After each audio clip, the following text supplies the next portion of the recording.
Friends, इस video में सबसे पहले हम बात कर लेते हैं ITR 2 इनके लिए एलिजिबल है। Who is eligible for ITR 2? There are two types of tax payer, एक इंडिविजुअल, दूसरा HUF हिंदू अनडिवाइडेड फैमिलीज। दो टाइप के टैक्स पेयर होते हैं। इंडिविजुअल्स में आपके residents, non resident, resident but not ordinary resident, जिसे RNOR बोलते हैं। ये लोग ITR 2 फाइल के लिए एलिजिबल होते हैं। इनकम सोर्सेज, यदि आपकी इनकम सोर्स सैलरी से है, आप सैलरी से कोई इनकम जनरेट कर रहे हैं या आपको पेंशन मिल रही है, तब आप ITR 2 एलिजिबल हैं। हाउस प्रॉपर्टी, यदि आपकी हाउस प्रॉपर्टी से इनकम है, ये एक या एक से अधिक मकान से आपकी प्रॉपर्टी आ रही है, तब आपको ITR 2 फाइल करना होगा। कैपिटल गेन, कैपिटल गेन्स के केस में बहुत लॉन्ग टर्म कैपिटल गेन या शॉर्ट टर्म कैपिटल गेन्स में sale of assets like property, securities and investment, अगर आप इस तरह की इनकम जनरेट कर रहे हैं तो उस केस में आपको ITR 2 फाइल करना होगा। Other sources income such as winning lotteries, horse gambling, horse racing, इस टाइप की अगर इनकम है तो भी आपको ITR 2 फाइल करना होगा। विच वर्चुअल डिजिटल एसेट्स अगर है तो उसके थ्रू आप ITR 2 फाइल करेंगे। एग्रीकल्चर इनकम है, अगर आपकी 5,000 रुपये से अधिक है तो भी आपको ITR 2 फाइल करना होगा। ठीक है, स्पेशल सर्कमस्टांसेस में देख लेते हैं। अगर आप फॉरेन एसेट्स और इनकम जनरेट करते हैं, रेजिडेंस होल्डिंग एसेट्स, तो भी इस केस में आपको ITR 2 फाइल करना होगा। Directors in a company, individual serving as director in any company, public और प्राइवेट, यदि आप किसी कंपनी में डायरेक्टर हैं तो भी आप ITR 2 फाइल कर सकते हैं। इन सर्कमस्टांसेस, कुछ सर्टेन केसेस में। Unlisted equity shares, individual who have invested in unlisted equity share during the financial year, आपने अगर अनलिस्टेड इक्विटी शेयर में इन्वेस्ट किया है तो भी आप ITR 2 फाइल कर सकते हैं। ITR 2 फाइल करने के लिए आपका नो बिजनेस और प्रोफेशन इनकम, आपकी कोई भी बिजनेस प्रोफेशन से किसी तरह का इनकम नहीं जनरेट होनी चाहिए। Not eligible for ITR 1, tax payer who use ITR 1 during income condition beyond it's scope, multiple properties, capital gains, foreign assets, total income exceeds 50 lakh from source not allowed in ITR 1। अगर आपकी income सालाना 50 लाख से अधिक हो गई है तो भी आप ITR 1 फाइल ना करके आपको ITR 2 फाइल करना होगा इन सर्टेन केसेस में। Residential status, ITR 2 can be file resident, non resident, RNOIs। Income special category, no business income, आपकी बिजनेस इनकम नहीं होनी चाहिए। ठीक है फ्रेंड्स, 50 लाख से आपकी इनकम अधिक होनी चाहिए। ITR 1 में एग्रीकल्चर इनकम आपकी 5,000 से अधिक है तो भी आपको ITR 2 फाइल करना होगा। एक्सक्लूसिव बिजनेस इनकम है, अगर आप किसी तरह की HUF income, property, business, profession, partnership are eligible or ineligible for ITR 2 must use ITR 4 और ITR 3।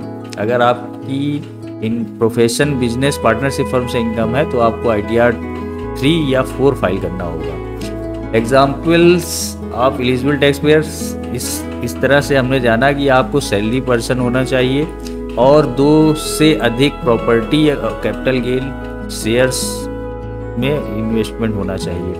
दूसरा है रेजिडेंशियल विद फॉरेन बैंक और इनकम फ्रॉम ओवरसीज इन्वेस्टमेंट, अगर आपकी इनकम है, फॉरेन बैंक में अकाउंट है, तब आप ITR 2 फाइल कर सकते हैं।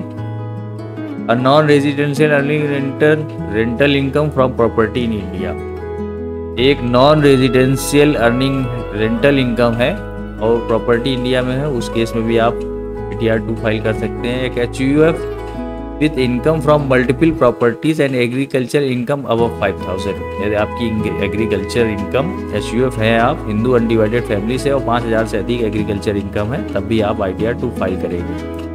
ठीक है, ये केसेस थे जिनमें मैंने आपको बताया कि ITR 2 फाइल किया जाएगा। ITR 2 is design for individual and HUF in India who earn income from business और प्रोफेशन, डू नॉट अर्न, जो नहीं इनकम करते हैं, have income from salary, multiple house property, capital gains, foreign assets income, agriculture income exceed 5,000 and other source like lottery winnings. Are directors in a company hold unlisted equity share और non residential with eligible Indian income. Friends, ये थे जिनमें आप ITR 2 file करेंगे अगर किसी भी तरह की इनसे इनकम है आपकी। चलिए अब आगे हम वीडियो में देखते हैं कि ऑनलाइन ITR फाइल कैसे किया जाता है।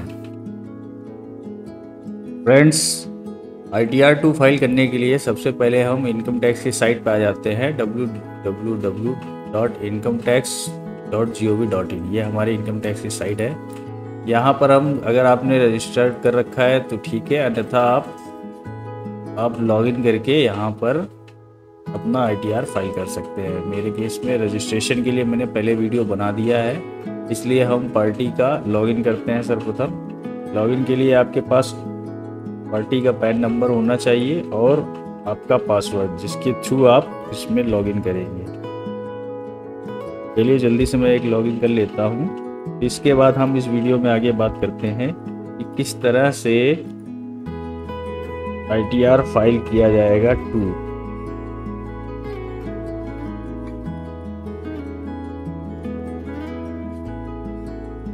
फ्रेंड्स, ये लॉगिन हो रहा है। तब तक आपने अगर इस वीडियो को लाइक नहीं किया है तो please like and subscribe my video. Friends, देखिए वीडियो में आगे हम देखते हैं कि सबसे पहले हम पार्टी का AIS और 26AS यहाँ से डाउनलोड कर लेते हैं। अगर उसमें किसी तरह का कोई ट्रांजैक्शन है, उसका TDS वगैरह डिडक्ट हुआ है, तो इसकी जानकारी हमें यहाँ से मिल जाएगी। 26AS के बाद उसका AIS स्टेटमेंट हम डाउनलोड कर लेंगे यहाँ से। इस तरह से हमारा AIS खुलकर आ जाता है। 26AS और AIS डाउनलोड करने के बाद उसमें जो भी डिटेल होगी उसी के अकॉर्डिंग ये ITR फाइल किया जाएगा। सर्वप्रथम सबसे पहले हम असेसमेंट ईयर 25-26 सेलेक्ट कर लेते हैं।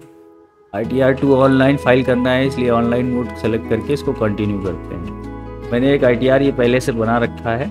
अब इसको न्यू रिज्यूम में हम फाइल करेंगे, इसलिए मैं नया स्टार्ट कर देता हूँ। कंटिन्यू पे क्लिक करेंगे। यहाँ से ITR सेलेक्ट करना है। अब ITR 1, 2 और 3, 4 ये ITR दिखा रहे हैं। मुझे ITR 2 फाइल करना था, इसलिए मैं प्रोसीड विथ ITR 2 पे क्लिक करेंगे।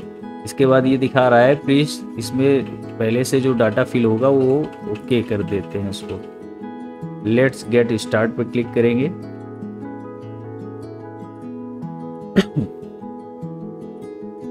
ये देखिए इस तरह से आ जाएगा। Are you filing income tax return following reasons. आपको इसमें पहला वाला ऑप्शन सेलेक्ट करना है या फिर लास्ट ऑप्शन सेलेक्ट करके अदर्स में भी आप जा सकते हैं। यानी सर्टेन केसेस में इन कंडीशंस पे आप कॉल करते हैं तब भी अपना इस पर क्लिक करके कंटिन्यू पर क्लिक कर देंगे। देखिए ITR 2 में इस तरह की विंडो खुलकर आती है।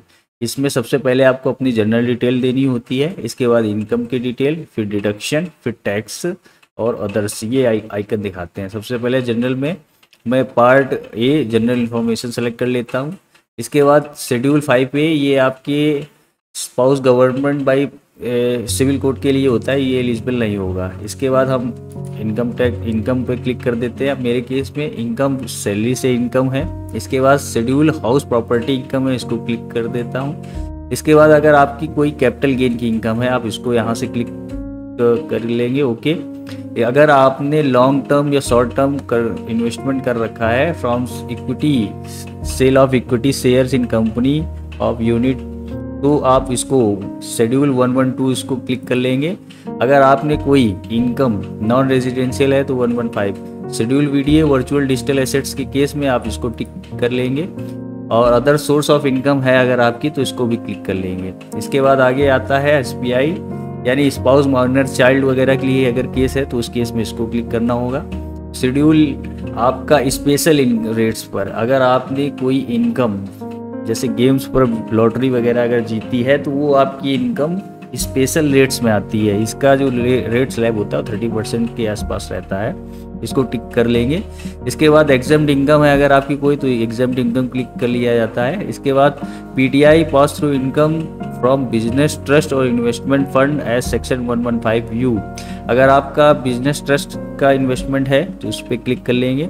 मेरे केस में नहीं, इसको मैं ब्लैंक छोड़ देता हूँ। Schedule FSI details of income from outside India and tax relief, अगर आपकी कोई इंडिया से बाहर की इनकम है, फॉरेन इनकम है, उस केस में आप इसको क्लिक कर लेंगे। और शेड्यूल टीआर में आपका आ जाता है summary of tax relief claim for tax paid outside India.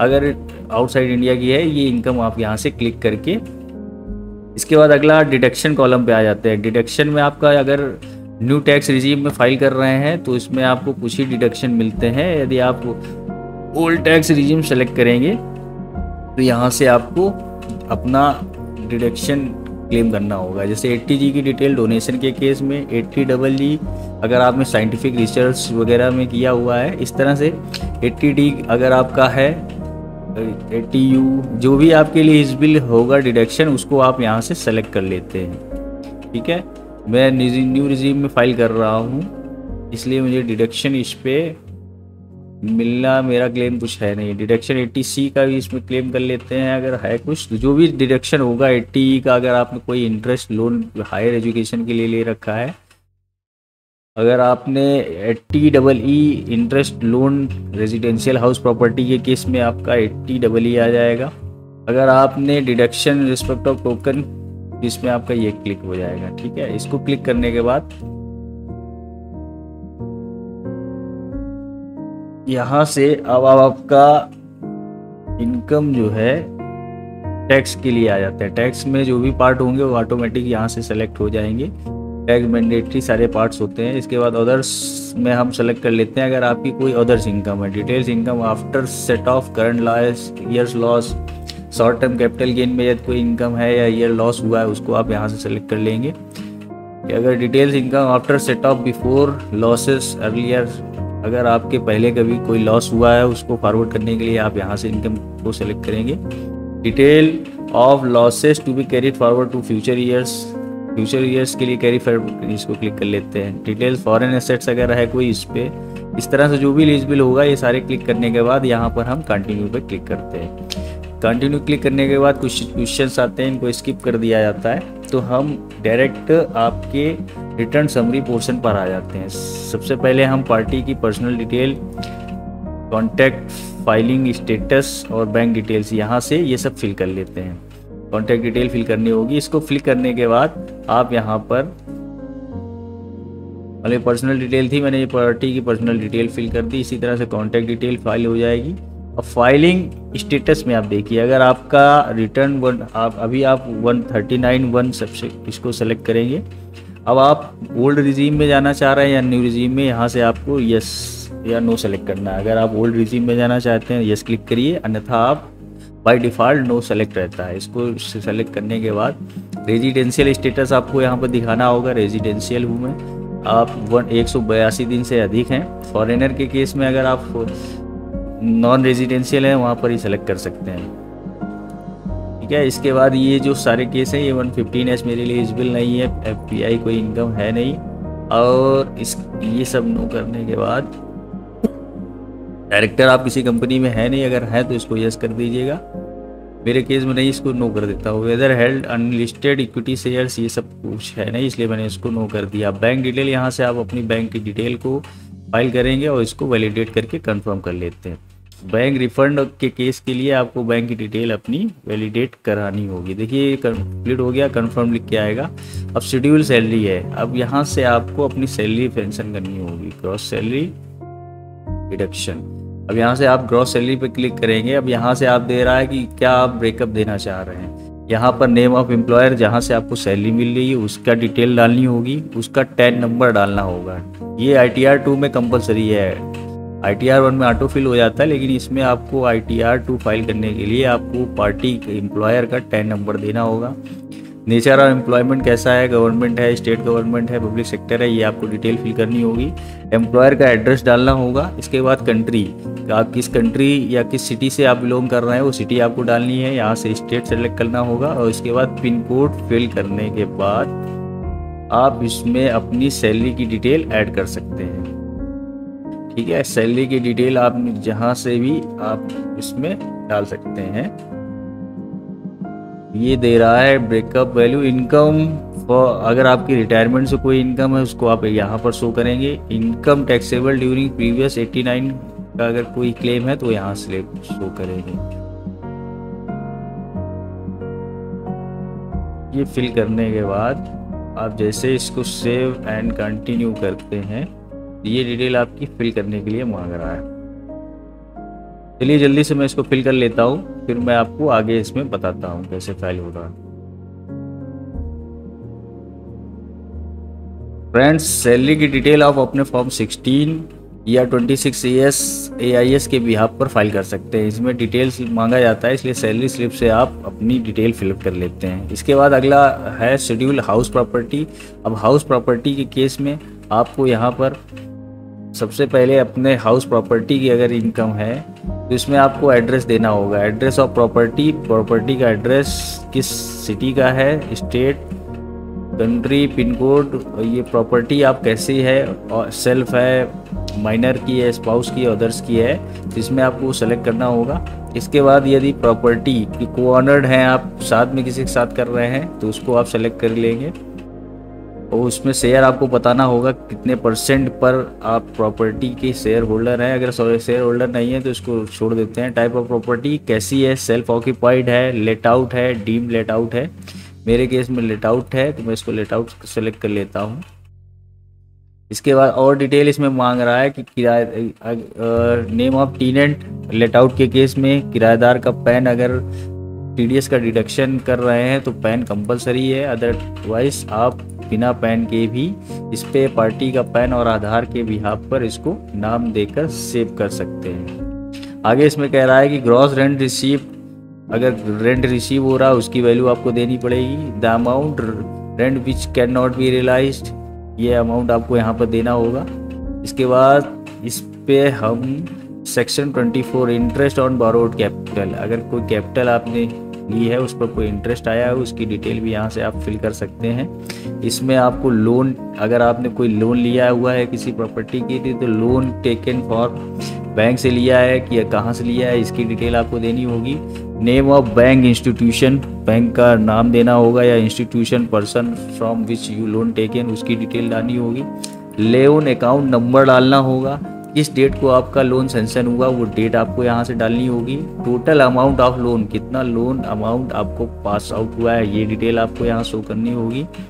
Loan outstanding कितना बचा हुआ है आज की फाइनेंशियल ईयर तक, ये डिटेल भी आपको देनी पड़ेगी। इंटरेस्ट ऑन बोरोड कैपिटल, अगर आप कोई इंटरेस्ट मिल रहा है under section 24B sub section के तहत तो भी उसकी डिटेल आपको फिल करके इसको सेव करना होगा।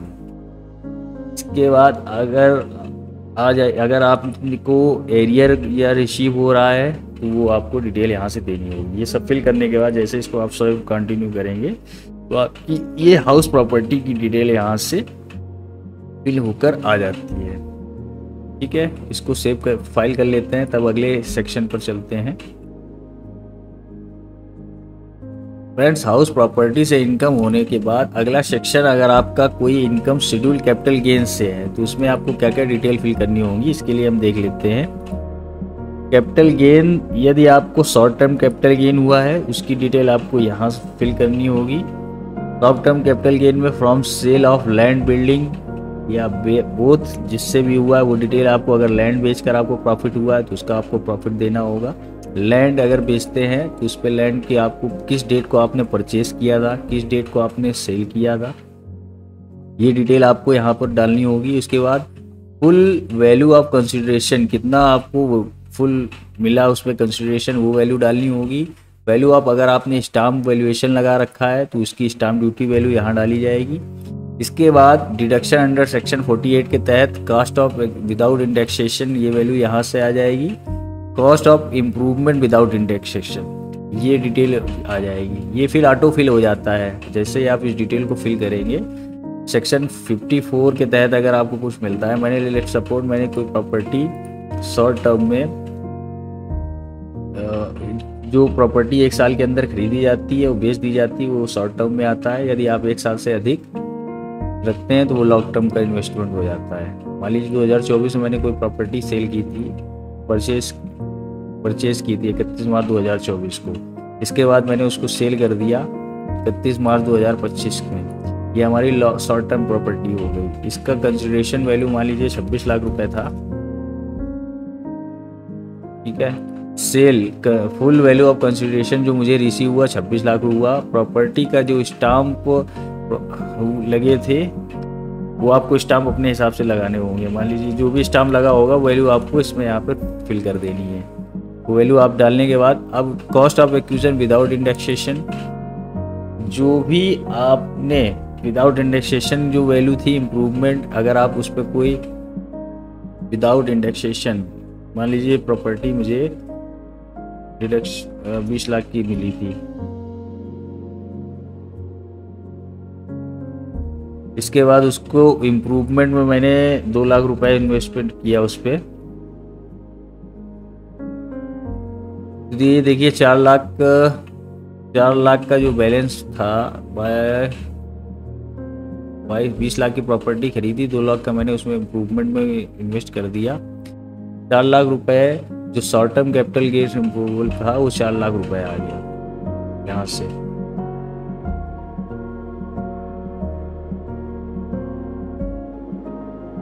ठीक है, इस तरह से जो है इसको हम सेव एंड कंटिन्यू कर लेते हैं।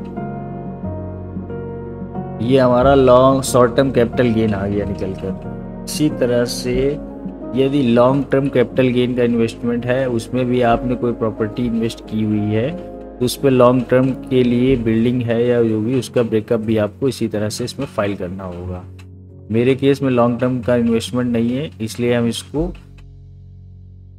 फिल नहीं करते हैं। सेव एंड कंटिन्यू पे क्लिक करके आगे बढ़ जाते हैं। फ्रेंड्स, ये कैपिटल गेन का सेक्शन था। इसके बाद आपका शेड्यूल 112 आ जाता है। ये भी आपका लॉन्ग टर्म कैपिटल गेन का से रिलेटेड है। From sale of equity share in company और equity oriented fund, unit business trust in STT. अगर आपने कोई इक्विटी फंड में इन्वेस्टमेंट कर रखा है तो उस पर आपको उसकी सीएसवी अपलोड करनी होगी। मेरे केस में नहीं है, इसको क्लिक करके आगे बढ़ जाते हैं। अगर आपने कोई वर्चुअल डिजिटल एसेट्स इन्वेस्टमेंट किया हुआ है, वर्चुअल डिजिटल एसेट्स, तो उस पर आपको किस डेट में आपने एक्विजिशन लिया था, कब ट्रांसफ़र किया है, किस तरह का उसमें कैपिटल गेन हुआ था आपको, ये सारी डिटेल आपको अपने जिस भी वर्चुअल डाटा इन्वेस्टमेंट में आप जीरोधा, ग्रो, जिससे भी आप करते हैं वहाँ से स्टेटमेंट लेकर आपको वहाँ से ये वैल्यू फिल करनी होगी। मेरे केस में ये है नहीं, इसलिए इसको मैं ब्लैंक छोड़ देता हूँ। आगे के अदर सोर्स में अगर कोई आपकी इनकम है वो डिटेल आपको यहाँ मेंशन करनी होगी। आपकी इंटरेस्ट अगर मिल रहा है कोई, वो इंटरेस्ट इनकम यहाँ पर आ जाएगी। Income chargeable eight special rates, अगर स्पेशल रेट्स पर कोई इनकम चार्जेबल है उस वो वैल्यू आपको, जैसे winning lotteries, cross puzzle, races, card games, charitable under section 115, ये आपके इस तरह से कोई इनकम है तो उसकी डिटेल को आप यहाँ पर शो कर सकते हैं। एडिट कर पर जाएंगे। एडिट के बाद अगर आपने विनिंग फ्रॉम लॉटरीज से कोई इनकम ली है वो वैल्यू डालनी होगी। Income from winning base from online games, अगर आपने ऑनलाइन गेम्स के थ्रू कोई इनकम जनरेट की है तो वो इनकम आपको यहाँ पर शो करनी होगी। इसी तरह से इनकम चार्जेबल, उस पर कैश क्रेडिट जो हुआ वो डिटेल आपको देनी पड़ेगी। ठीक है, अगला कह रहा है accumulated balance of recognised provident fund. अगर आपने किसी प्रोविजन फंड में कोई इन्वेस्टमेंट कर रखा है तो वो डिटेल भी आपको यहाँ से फिल करनी होगी। मेरे केस में सब है नहीं, इसलिए इसको ब्लैक कर देता हूँ। कंफर्म करके हम आगे बढ़ते हैं। ठीक है, ये फिल होने के बाद ये देखिए अगला है details from income after set of your current year loss. अगर कोई आपका करंट ईयर का लॉस है उसमें आप इस सेक्शन में आप शो कर सकते हैं। मेरे में इसलिए इसको ऐसे छोड़ देता है। अगर आपके केस में कोई लॉस ब्रॉड फॉरवर्ड लेके जाना है अगले सालों के लिए, इसको भी आप यहाँ से फिल कर सकते हैं। इसके लिए आपको अपनी इनकम को शो करना होगा शॉर्ट टर्म, जिसमें आपको इनकम दिखानी पड़ेगी कि किस ईयर में आपने कितना लॉस किया या कितना गेन किया, वो डिटेल आप यहाँ पर शो कर सकते हैं। इसके बाद carry forward future years, CFL की इनकम है। Details of loss to be carried forward for future years, अगर आपने 17-18 जिस भी ईयर में जो भी लॉस लिया है, लॉस हुआ है, आपका डेट ऑफ फाइलिंग, वो डेट ऑफ फाइलिंग की डिटेल आपको यहाँ से देनी पड़ेगी। असेसमेंट ईयर की, कितना आपने लॉस लिया था, लॉस हुआ था आपको, ये डिटेल आपको यहाँ से शो करनी होगी। Long term capital gain loss था या short term capital gain loss था, ये डिटेल आपको यहाँ देनी होगी। इसी के अकॉर्डिंग ये आपका फाइल हो जाएगा। मेरे केस में है नहीं, इसलिए इसको ब्लैंक छोड़ देता हूँ। Income chargeable to tax at special rates. अब स्पेशल रेट्स के तहत वो इनकम आती है जिनमें टैक्स स्लैब आपका अप टू 30% तक, 30% लगता है। ये आपका स्पेशल कैटेगरीज में आती है। ये डिटेल भी आपको इसमें अपने अकॉर्डिंग फाइल करनी होगी। अगर आपका कोई इनकम है इस तरह की, तो उस इनकम को आप यहाँ पर इस शेड्यूल के माध्यम से शो ऑफ कर सकते हैं। मेरे केस में है नहीं, इसलिए इसको आगे बढ़ जाते हैं कंफर्म करके। इसके बाद अगर डिडक्शन है आपका कोई 80C का है, पार्ट 1 6A का अगर 80C का डिडक्शन है, उसको आप यहाँ से क्लेम कर सकते हैं। इसमें आप न्यू रिजीम में ये सारे ऑप्शन ब्लॉक हैं। क्यों? क्योंकि इसमें हमें न्यू टैक्स रिजीम में किसी तरह की छूट नहीं मिलती है। अगर आपका 80C या पेंशन फंड इस टाइप का कोई है, तो उसके लिए आपको ओल्ड टैक्स रिजीम सेलेक्ट करना होगा। न्यू टैक्स रिजीम में इनमें किसी भी तरह की कोई छूट नहीं है। सिर्फ एक छूट आपको दिखा रहा है, वो छूट है आपकी 80CCD, contribution to pension scheme of central government by employer. अगर कंट्रीब्यूशन किया हुआ है पेंशन स्कीम में, तो उसकी छूट आपको यहाँ से मिल जाएगी। उसमें आपको इसमें एडिट सेक्शन पे जाना है, जो अमाउंट है वो अमाउंट डालना होगा। अमाउंट ऑफ डिडक्शन ये अपने आप यहाँ से कैलकुलेट कर लेता है। ठीक है, ये आपका सेक्शन डिडक्शन का था। पार्ट सी, इसमें आप royalty income from authors of certain books, यदि आप किसी ऑथर, इसमें भी आपको किसी तरह का कोई डिडक्शन नहीं मिलेगा। डिडक्शन न्यू टैक्स रिजीम में कम है। इसके बाद आपका आ जाता है एग्जेम्प्ट इनकम। यदि आपकी कोई इनकम एग्जेम्प्ट है, एग्रीकल्चर से कोई इनकम है, तो वो आपकी एग्जेम्प्ट हो जाएगी। Other exams including exempt income of minor child की इनकम।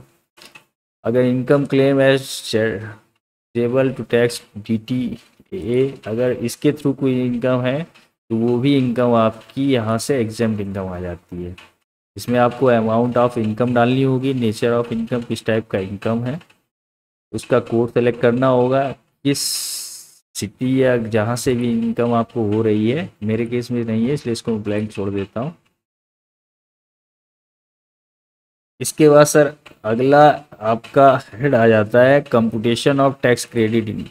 इससे यहाँ से आपका टैक्स क्रेडिट क्या हुआ है उसकी डिटेल यहाँ पर आ जाती है। जो भी इनकम आपको हुई होगी, इस तरह का इनकम सेक्शन 115 JC के तहत अगर है, तो वो डिटेल आपको यहाँ पर शो करनी होती है।